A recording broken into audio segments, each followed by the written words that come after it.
Hello दोस्तों, आज का जो टॉपिक है बेहद ही इम्पोर्टेंट है। बहुत ज्यादा क्वेश्चन ये पूछा जाता है। जो टॉपिक है पीएन संधि डायोड अर्ध तरंग दृष्टिकारी के रूप में। कौन सा आज का टॉपिक है? आज का टॉपिक है पीएन संधि डायोड। पीएन संधि डायोड डायोड अर्ध तरंग दृष्टिकारी के रूप में।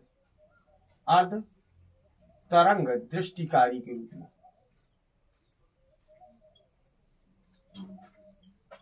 कारी के रूप में।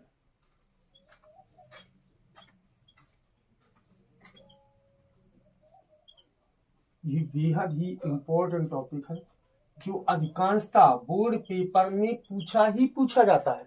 और एक टॉपिक है पीएन संधि डायोड पूर्ण तरंग दृष्टिकारी के रूप में।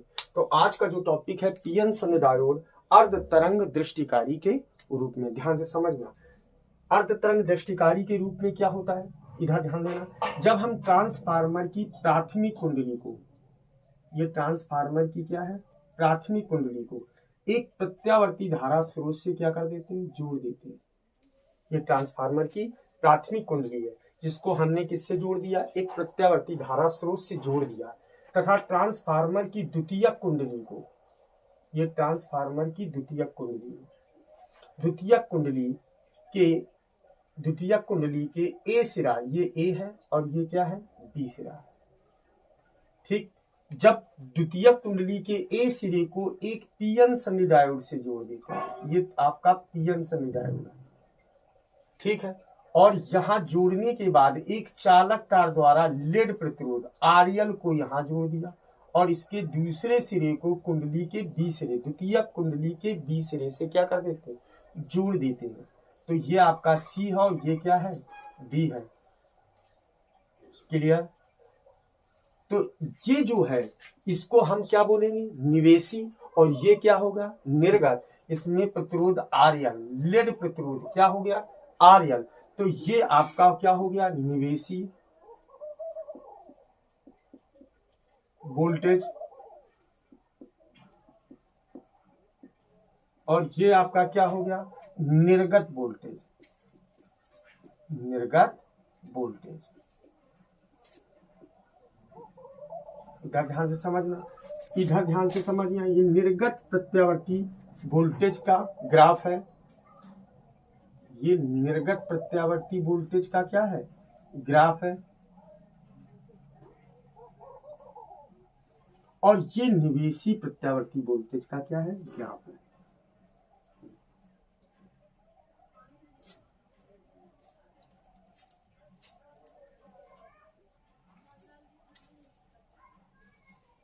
ये किसका है, निवेशी का वोल्टेज, ये निर्गत वोल्टेज। यहाँ 0, यहाँ T/Q, यहाँ T। ध्यान से समझना दोस्तों, ये आपका अर्ध तरंग दृष्टिकारी के रूप में होगा। ये D1 होगा। इसमें इस तरीके का हम पीएन संधि डायोड को क्या करते हैं, जोड़ते हैं। ये पी टाइप है और ये एन टाइप पर चालक है। समझ में आ रहा है? तो ध्यान से समझना दोस्तों, क्या हो गया, जब हम ट्रांसफार्मर की प्राथमिक कुंडली को एक प्रत्यावर्ती धारा से जोड़ देते हैं तथा द्वितीयक कुंडली, ये कौन सी कुंडली, द्वितीयक कुंडली के ए सिरे को पीएन संधि डायोड के पी क्षेत्र को, ये आपका पी क्षेत्र है और ये आपका एन क्षेत्र है, पी क्षेत्र को जोड़ देते हैं तथा एन क्षेत्र को एक चालक तार द्वारा लेड प्रतिरोध आरएल को जोड़ करके ट्रांसफार्मर की द्वितीयक कुंडली के बी सिरे से क्या कर देते हैं, जोड़ देते हैं। आपका ये उपकरण तैयार हो गया। तो ध्यान से समझना, लिखेंगे क्या, लिखेंगे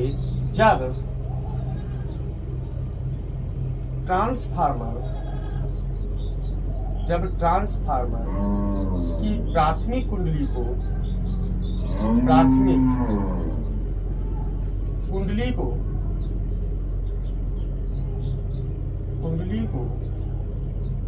एक प्रत्यावर्ती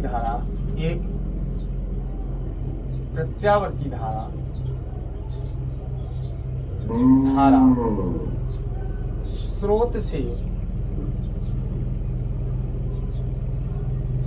जोड़ा जाता है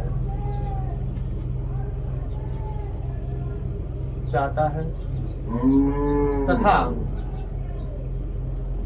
ट्रांसफार्मर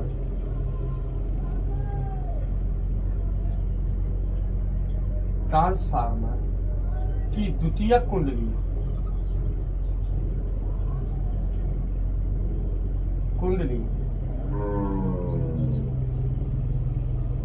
के ए सिरे, द्वितीयक कुंडली के ए सिरे को पीएन संधि, ए सिरे को पीएन संधि डायोड के पी क्षेत्र, पीएन संधि डायोड के पी क्षेत्र से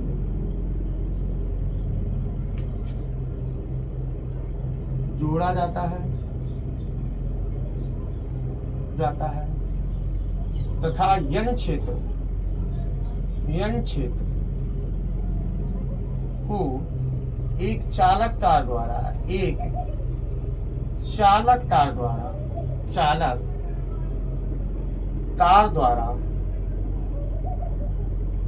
यन क्षेत्र को एक चालक तार द्वारा लेड प्रतिरोध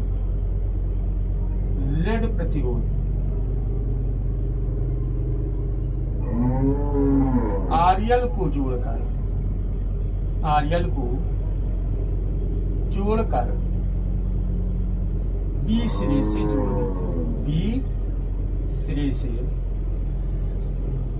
जोड़ देते हैं। इतनी बात समझ में आ गई सभी के। अब इसकी क्या लिखेंगे? क्रिया। ये मैंने बहुत 60 में बता दिया आपको। क्या कि जब ट्रांसफार्मर की प्राथमिक कुंडली को एक प्रत्यावर्ती धारा स्रोत से जोड़ते हैं तथा द्वितीयक कुंडली के ए सिरे को पीएन संधि डायोड के पी क्षेत्र को जोड़ करके एन क्षेत्र को एक चालक तार द्वारा लेड प्रतिरोध आरएल को जोड़कर ट्रांसफार्मर की द्वितीयक कुंडली के बी सिरे से क्या कर दिया गया? जोड़ दिया जाता है। अब इसकी क्या हो गई? क्रियाविधि में क्या लिखेंगे? ध्यान से समझना।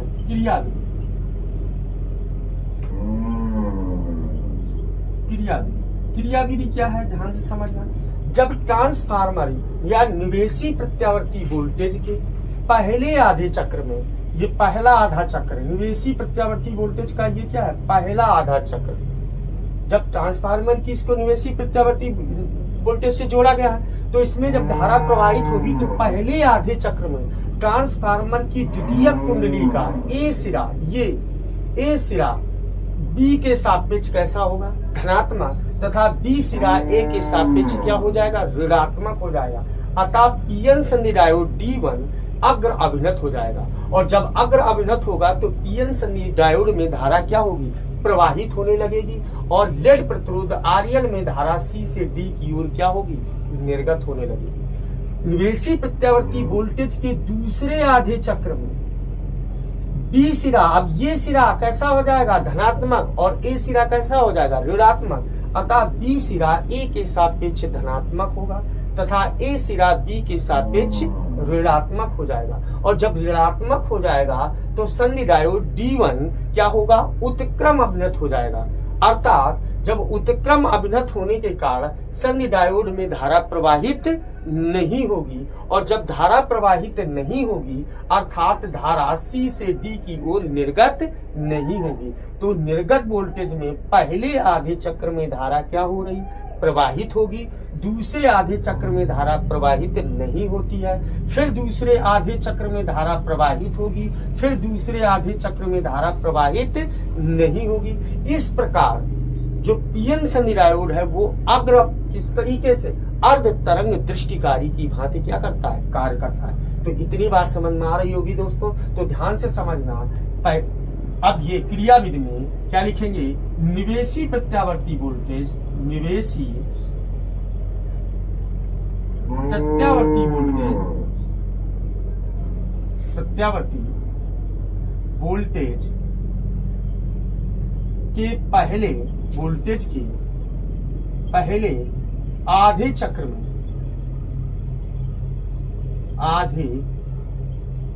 में निवेशी प्रत्यावर्ती वोल्टेज के पहले आधे चक्र में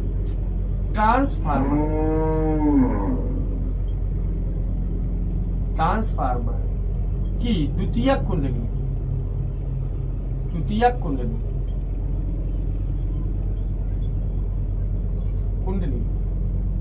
का ए सिरा, द्वितीयक कुंडली का ए सिरा बी के सापेक्ष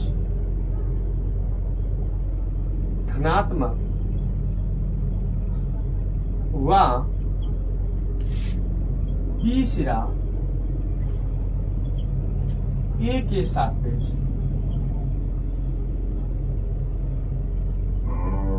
ऋणात्मक होगा। क्या होगा? ऋणात्मक होगा। अतः पीएन संधि डायोड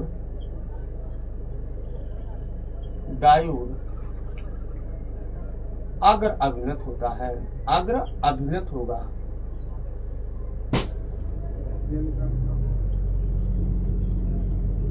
अग्र अभिन्नति होता है। इतनी बात समझ में आ गई। पहले निवेशी प्रत्यावर्ती वोल्टेज के पहले आधे चक्र में क्या होगा? पहले आधे चक्र में ट्रांसफार्मर की द्वितीयक कुंडली का ए सिरा बी के सापेक्ष धनात्मक तथा बी सिरा ए के सापेक्ष ऋणात्मक होगा। अतः पीएन संधि डायोड अग्र अभिन्नत होता है, जिससे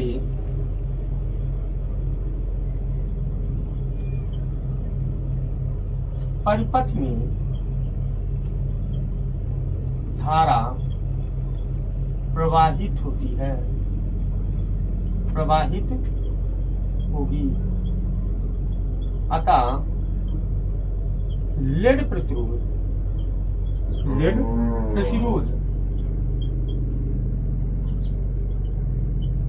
आरएल में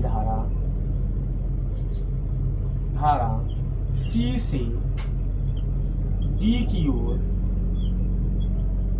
क्या होगी? निर्गत होगी।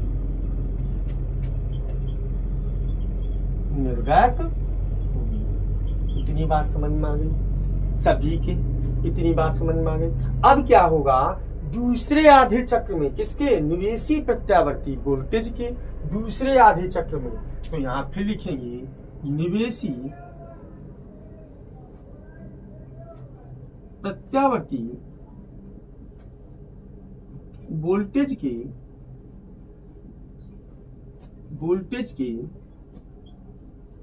दूसरे आधे चक्र में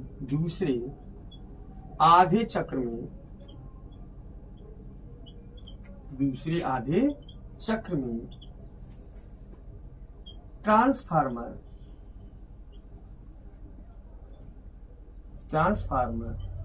की द्वितीयक कुंडली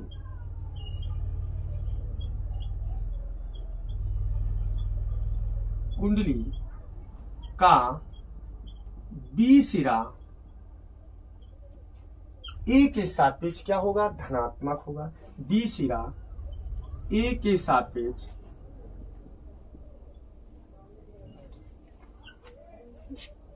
धनात्मक व ए सिरा बी के सापेक्ष ऋणात्मक।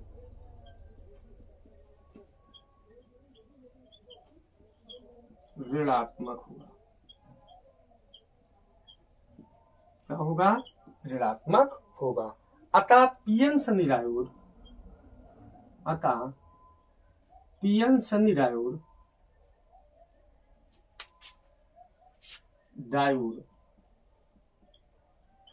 क्या हो जाएगा?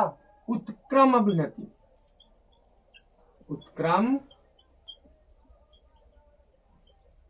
अभिन्नत होता है।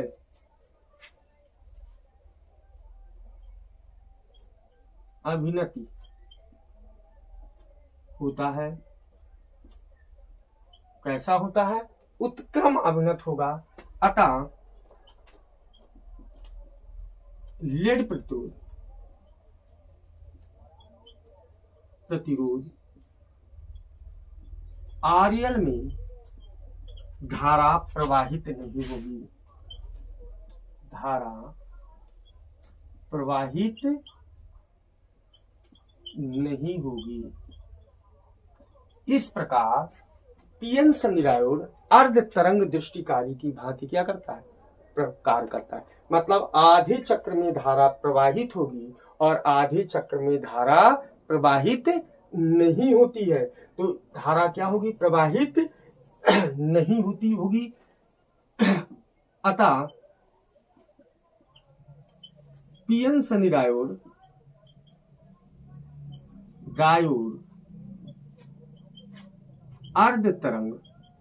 अर्ध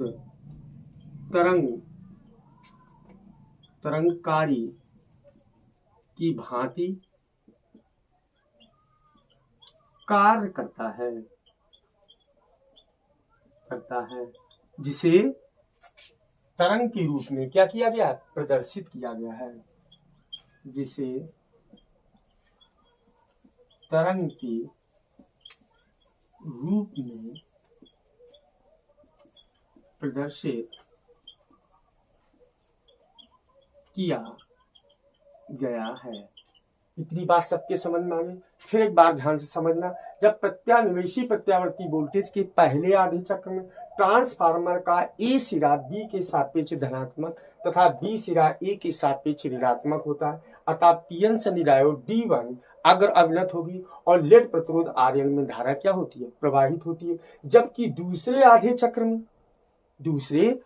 चक्र में अब बी सिरा ए के सापेक्ष क्या हो जाएगा, धनात्मक, और ए क्या हो गया, ऋणात्मक। तो जो पीएन सनी डायोड कैसी हो जाएगी, उत्क्रम अवनत। जब उत्क्रम अवनत होने के कारण लेड प्रतिरोध आरएल में धारा प्रवाहित नहीं होगी। मतलब आधे चक्र में धारा प्रवाहित होती है और आधे चक्र में धारा प्रवाहित नहीं होती है। इसलिए पीएन सनी डायोड अर्ध तरंग दृष्टिकारी की भांति क्या करता है, कार्य करता है। दोस्तों, अगर मेरी क्लास आपको अच्छी लग रही हो तो मेरे चैनल को लाइक करिए, सब्सक्राइब करिए। धन्यवाद दोस्तों।